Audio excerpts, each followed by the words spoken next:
That is not what you want.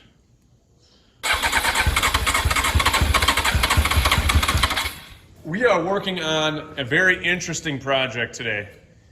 This is a 1999 Honda CBR600 F4, right? Not an F4i, this is a carbureted model. This thing has been sitting since 2012. So do the math, at least 12 years. This thing needs, the fuel system going through and a couple other things. So we're gonna go into that today and try to do some repair work to it. We have heard this machine run on spray, so we know it's just down to the fuel system. I believe it's got just over 20,000 miles on it.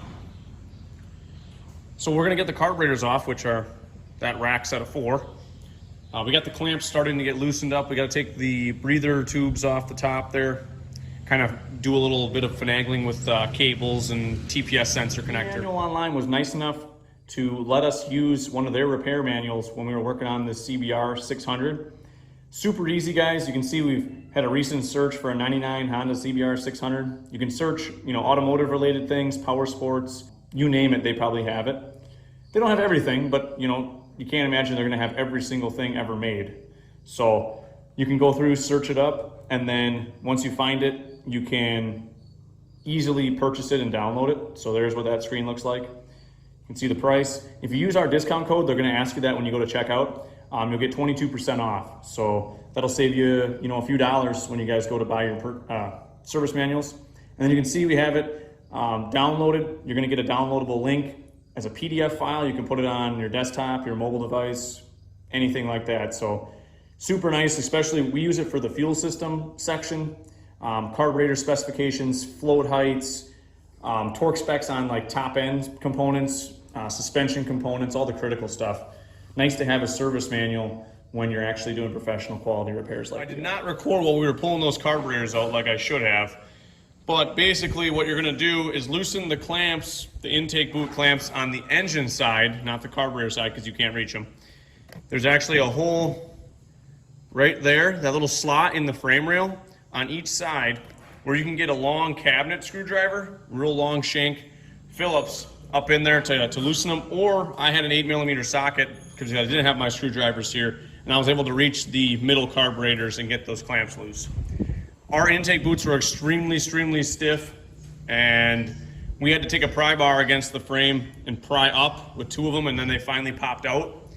And then we loosened our choke, popped our choke cable out, and then our throttle cables. I labeled the throttle cable front and rear. The 2 cables just sitting there like that. Loosen the jam nuts up, keep track of how many turns, for free play purposes later. And then you have your lines for, I think it's for so the carbs don't ice up. I think coolant flows through it like a carburetor heater. There's a hose on one side and then another hose on the other side. We have 2 vice grips. We just pinched them off. And then we left the connecting hose for the middle carbs just on the rack of carbs. So I have the carbs on my bench now, so I can just go through them and start working on them. And then we'll have to, when they're done, we'll have to go through and replace fuel lines as needed. And possibly those little vacuum lines, we'll have to see those a little bit closer to make sure they don't have any issues. So that is how you get the carbs out of a CBR600. Always put a rag over the intake on all 4 of them there so you don't have anything fall down in there while you're working on your carbs. But that is our set of carbs. You will have to pop your idle speed cable out of the spot in the right rear frame area, right by the rear brake reservoir is where it's clipped in. It just pops out with that little plastic piece on the end there, and then you can weave your carbs out after that. So you will have to disconnect your TPS connector. That's pretty straightforward. Just squeeze the tab and pop it off. What we're gonna do first is gonna take all these horns off on the air cleaner side. Take our Phillips, and why you want these off is because there's air bleed passages behind these gaskets or O-rings that you're going to want to clean out. So that is why we're taking these off. So we got to get all these off. We got to pull the bowls off and the vacuum slides to get them cleaned out. I do have a carb kit from, I think it's All Balls. So you can see, guys, there's a gasket or a O-ring on here. And I'm hoping our kit came with it. If not, not the end of the world. But there's a bunch of little brass orifices, basically air bleeds is what I call them. You can see our little air horn just sits in there. I'm going to keep it in there like that because we had them written on there. Mark's just telling us about how when we bought it, like there was a plastic Ziploc bag around the carbs, like where like the overflow, like if it leaked any residual, it would leak in the bag. And they had a bag off the tank. The tank was green, but it had some gunk in the bottom of that bag. Like I said, maybe the guy did us a solid and we opened these carbs up and they're spotless. You know, I don't know. I just know that the butterflies were a little sticky, but they did move. And I did, yeah, I had a couple of the vacuum slides.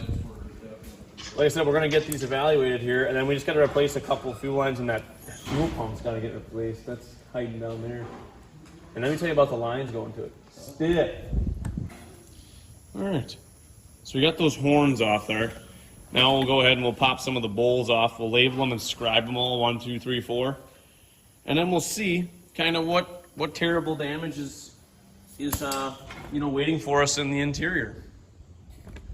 I'm gonna get you in here a little bit closer so you guys can see. Oh yeah. See, I'm gonna keep them 1, 2, 3, 4 as we took them off as you were looking at the bike. So that's how I'm gonna label everything.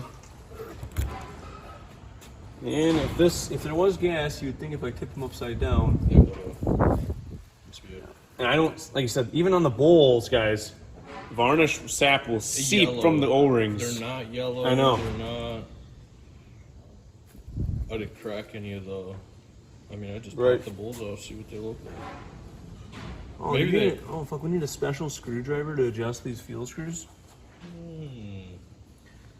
Oh goody! Should we really have to touch them? Probably not. I don't know. I think the guy may have lost a solid and been aware that it was going to sit a long time. That it was going to sit a long time. I know that's going to compromise the mission. That's going to compromise the test drive. I at least want to do a smoke burn and at least turn this fire off.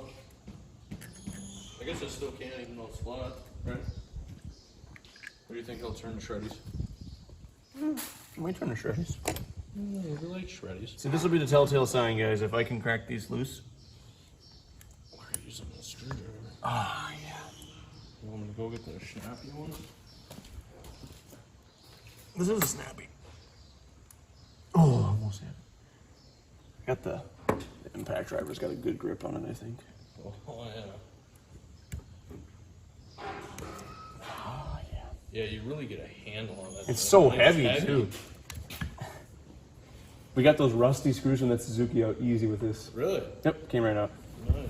I almost like that impact driver better than the one I got at work. All I know is the Harbor Freight one I have, it works, but it doesn't have the density of that. Oh, goody. What is behind door number 1? I'm assuming sap. Me too. I'm thinking maybe just some residual black stuff in the bottom, almost the same color that was in that Ziploc. Ugh, that was gross. All right, guy. Here it goes.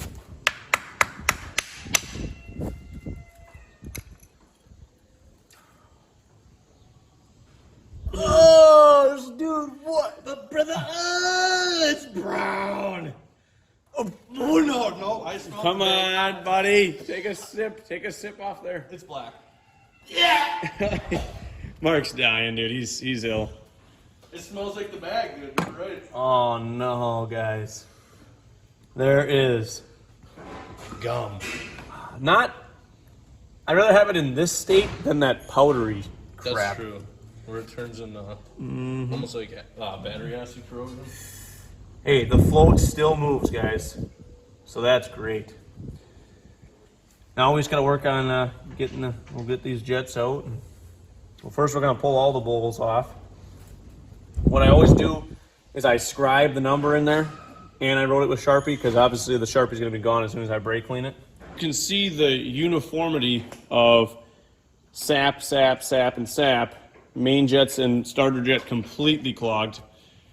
Bowls all look the exact same, so basically that old stale fuel just sat puddled up in the bottom of the carbs, and that's what happens. So the nice thing is the fuel wasn't in the other circuits, above, so that's good. So we gotta get all these floats out, all these jets out, see what we're working with, and then get those vacuum slides out on the other end. Mark is over there working on getting out the fuel pump and fuel filter. I'm very upset. Oh, and he's very upset. That's good. Gonna get a pick tool. Why would anybody make this simple, Instead, let's make some good man. So what I'm doing, guys, I'm gonna get mad. putting all these all on the needle valves. Don't even... If you do a fuel pump, leave it in the rubber ground until you get it out. Nice. Oh, these bolts are just... Is now. And all the floats are the same, so... The jetting, though, guys, should be different, I think, in the middle carbs versus the outside carbs. So that's one thing to pay attention to. I'm gonna put all these floats in there. I'm just taking a pick. Obviously, they only come out one way, and these pins usually aren't seized, so.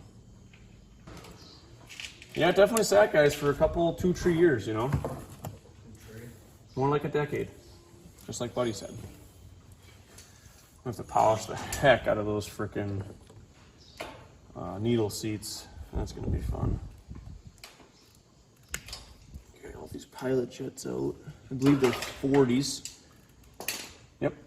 So we'll be using the service manual from eManual online to get all our carb specs and any questions we might have about disassembly and reinstallation. So that does check out. So that's good.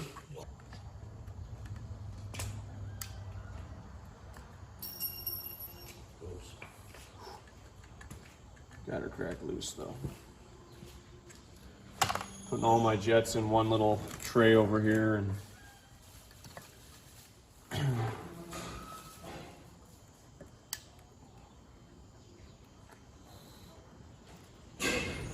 oh man, they're bad.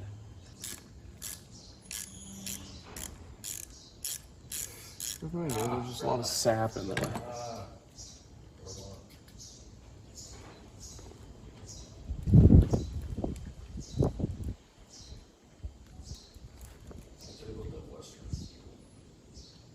Oh man, just take a look at that, guys.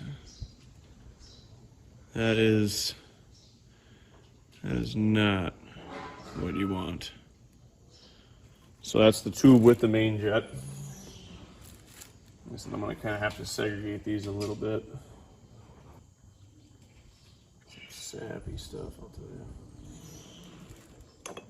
Gross. Stringy. Just not having a good time.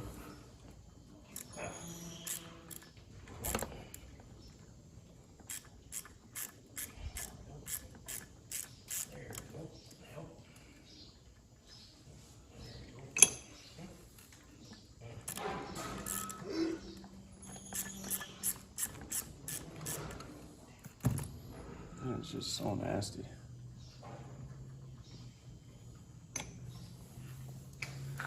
Just high for days, dog. Yeah. Mm-hmm. You like that? Yep.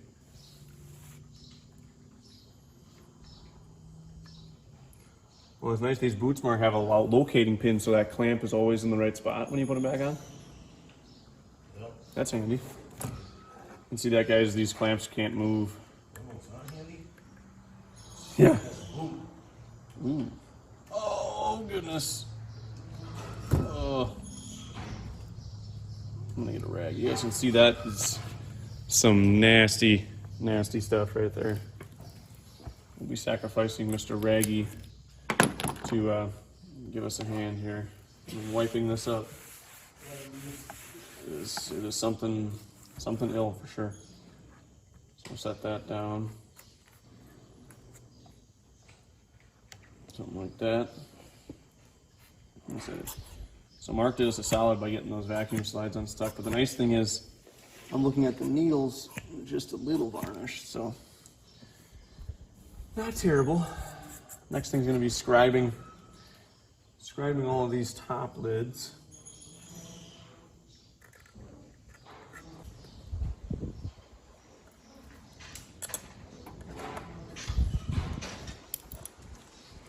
So these are different than the air horn screws by a little bit. Looks like they might even be longer, potentially. Always put your hand on top of those because, oh, fucking goody. Oh, goody. That is a slinky. Oh, goody. Wow. That is a super long spring. Wow. Looks like they can only go one direction. I scribed them with the numbers on them so we know which ones they are. We take all our springs and throw them in there. I'm gonna lift out the vacuum slide, which actually feels quite pliable. Looks like they can only go in one direction. Very self-explanatory there. A little bit of varnish on the needles. We'll clean that up. We'll leave our diaphragms. You never want to get chemicals on these rubber diaphragms, guys. Very, very sensitive to that. They might deform or expand, contract, whatever, and then you're having a hard time getting them back in. So I suggest not putting chemicals on these or replacing them. But usually, like I said, we can test it afterward. They feel good. They're still soft. So just going to line them up in a row here and put probably another rag or something down up there. Just line them all up in a row.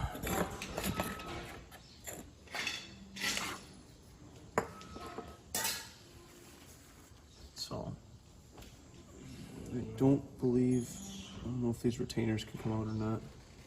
I believe it's going to stay down in there, so that's good. We just keep moving on down the line here and taking them all off and getting the carburetor bodies bare. And then we got to see why the chokes didn't move, so we got to see if those we can free up.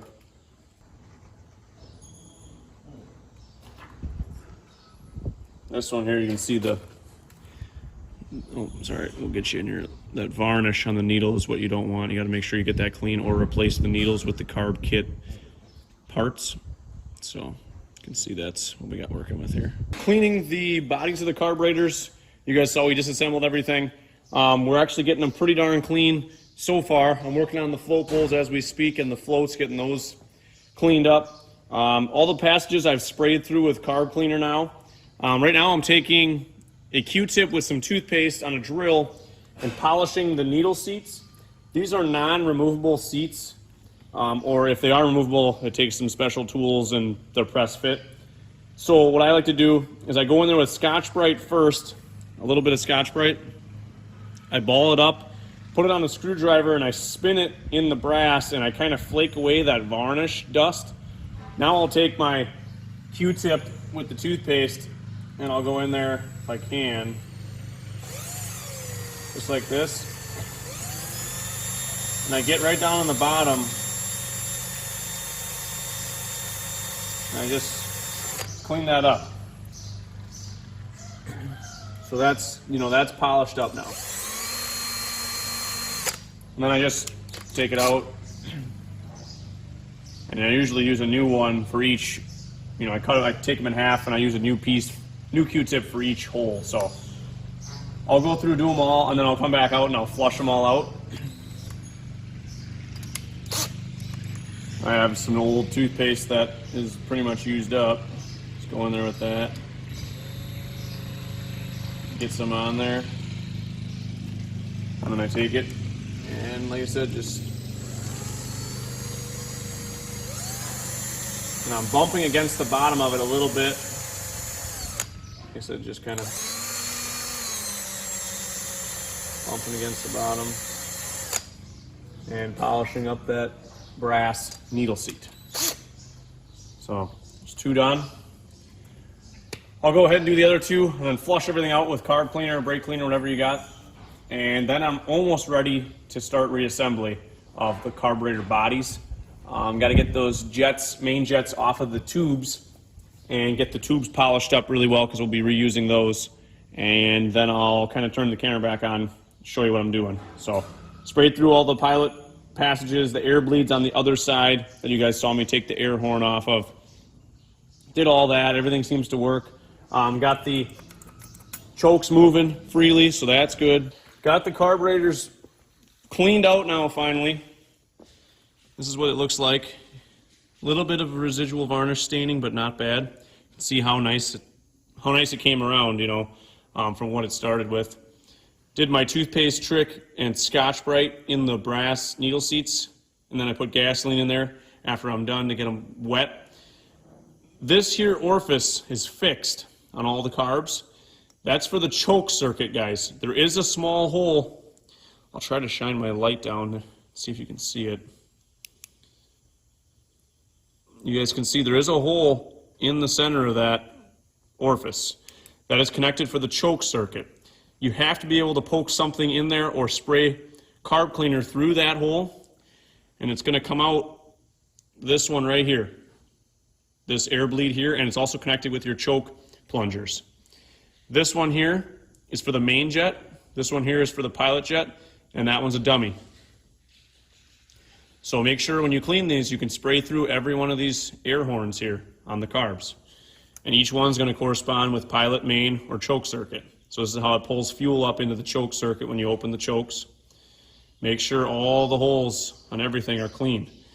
Not a lot of information on that, so that's very important. I was trying to find information even in the service manual.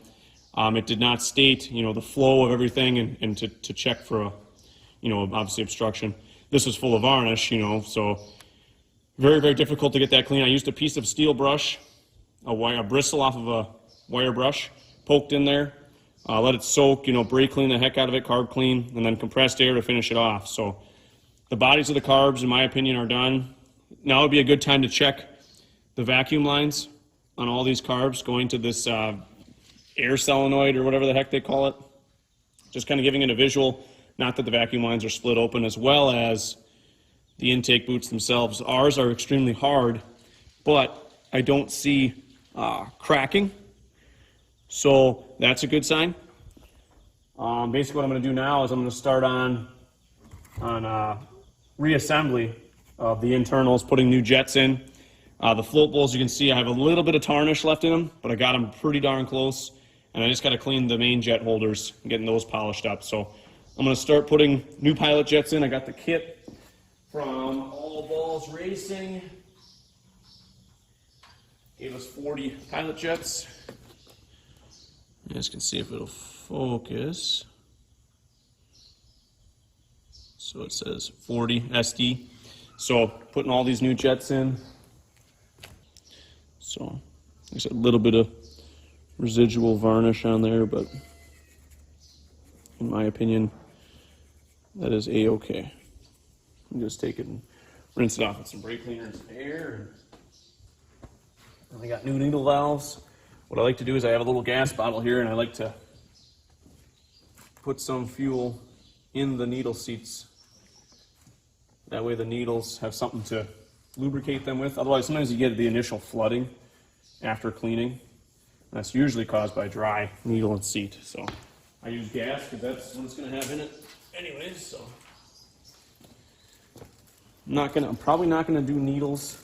I'm just going to wipe the varnish off the other ones. But it looks like we got our new needle valves here. I got the float height spec. I just got to check what it was. I think it was like 13.7 millimeters. There really isn't much you can do on these to adjust it because of a plastic float, unless you had something warped. Making sure your new needle has the spring that moves. And then, like I said, we go in here and we hook these in. So it'd sit on there. Slide them in, and then we got to find our float pins and just wipe them off good. Unless you have any sticky varnish on them.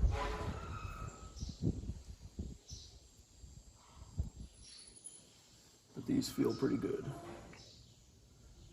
So I take them, and we slide it back in there. So there you have it. And like I said, these floats, you can't really mess it up because the tang where it holds the float needle is on the bottom, and then it has the stopper peg, so it stops it, so it only opens so far. So I'm gonna get all these floats put in, each carb, check them, make sure it holds, you know, do a mouth pressure test against the needles, and then I gotta get those holders, main jet holders put in, and then I'll put new main jets. There is different jetting between the carbs, except unless you had a California model, I think those are the same, but I believe the interior carbs are the ones that have the smaller jets, and the outside ones have the larger jets. I will confirm later on in the video. I gotta look back in the service manual for that, but I put all my holders in order so that I know. I just gotta make sure I put the carbs the right orientation when I took them apart. So I did them 1, 2, 3, 4 in a row, left to right. Not knowing if that's correct, but at least it's correct for me when I put them back together. Here is your main jet holder or tube, or I'm gonna see if it'll focus. Hopefully I can get the camera here to, there we go. So you see all those little tiny holes in the tube? There, everywhere, you know. Those have to be clean, guys. That's where air mixes with fuel. So what I like to do is take a piece of wire brush from a wire brush and poke through each of those holes and then spray through with carb cleaner and compressed air. Also up the center, make sure that is completely clean. A lot of varnish is gonna stick to the interior. So I take one of these little, almost like a pipe cleaner, and push that through, clean it out, and then, like I said, finish off with carb spray and compressed air, but make sure all these holes are clean. It's very important. So mine are all plugged up. You can see a little bit of daylight through.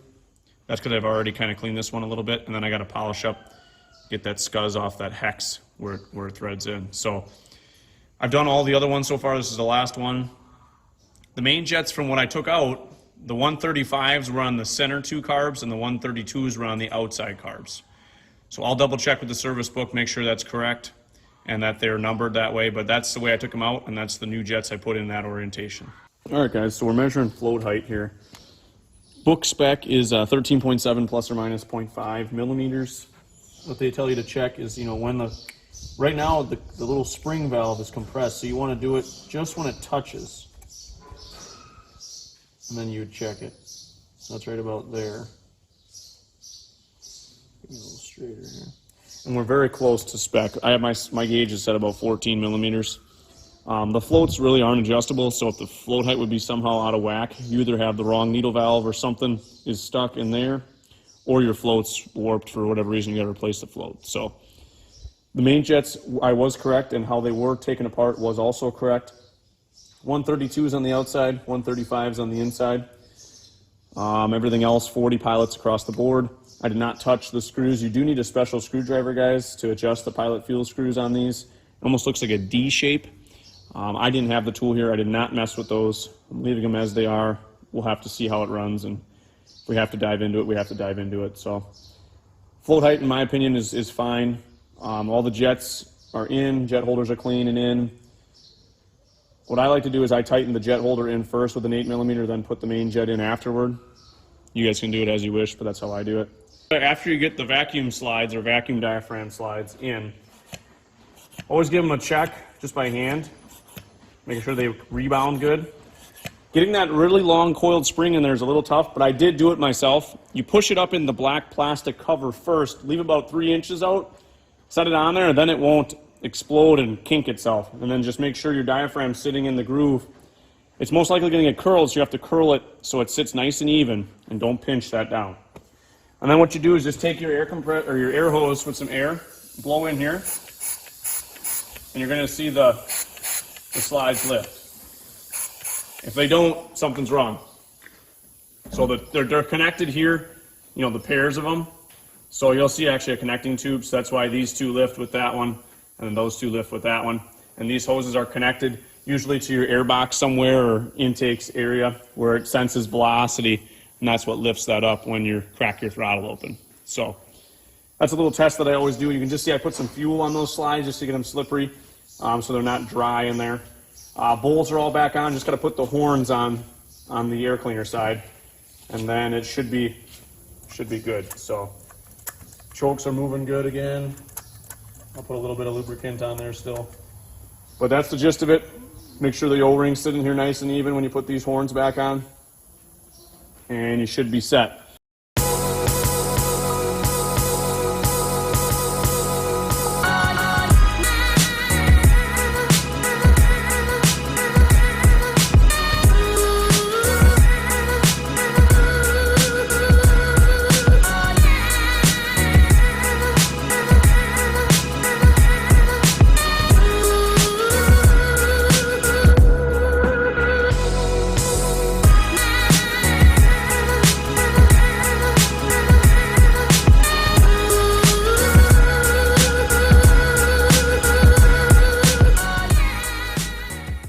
Some sketchy stuff going on. We got the car battery jumped up to her. Oh, you didn't want to put your hat on the exhaust pipe?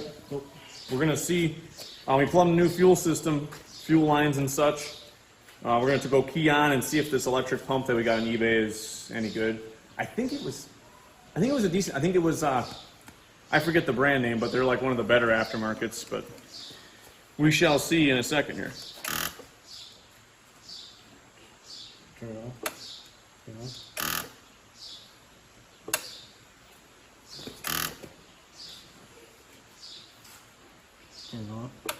Turn on. This will do that a bunch of times. I'm assuming it's going to run constantly with the key on.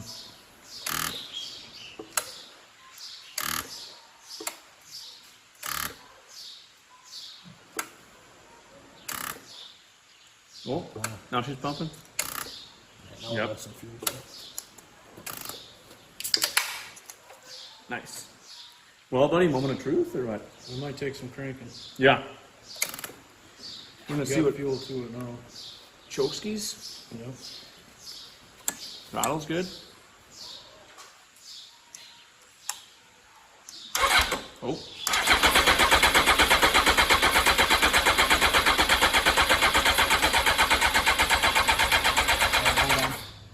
Cycle key again.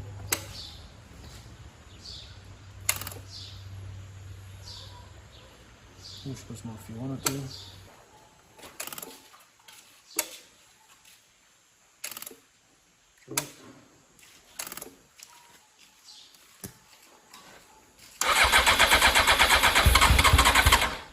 Cycle. Yeah. It's fired though. Yeah. I don't need that much choke either. I don't know. Full knock. But I would think this thing's gonna need choke.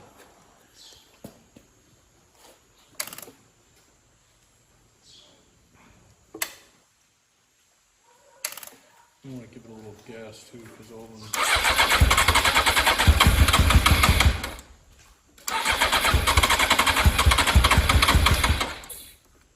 No choke. Starter button's a little. I think it's got a poor connection almost because the dash lights go up. Yeah. This jumper cable, dude, I'm telling you, is not ideal.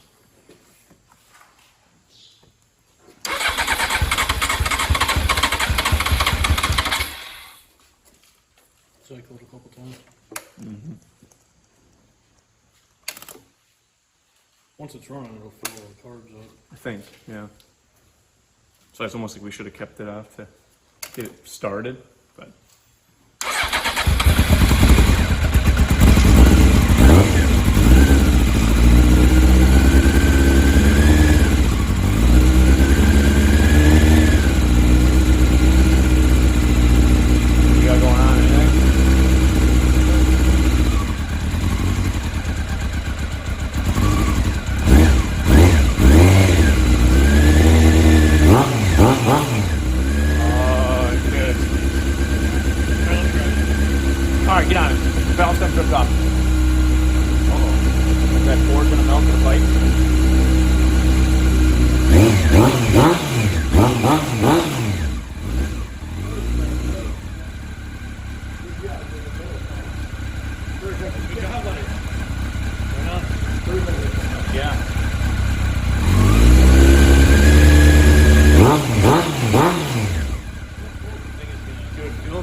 Well, that was kind of mission successful, honestly. Yeah, just got one brake light, but there's a little cobble wires. Well, and I know the turn signal's broken. The wires broke. The other ones work, so everything else should be good.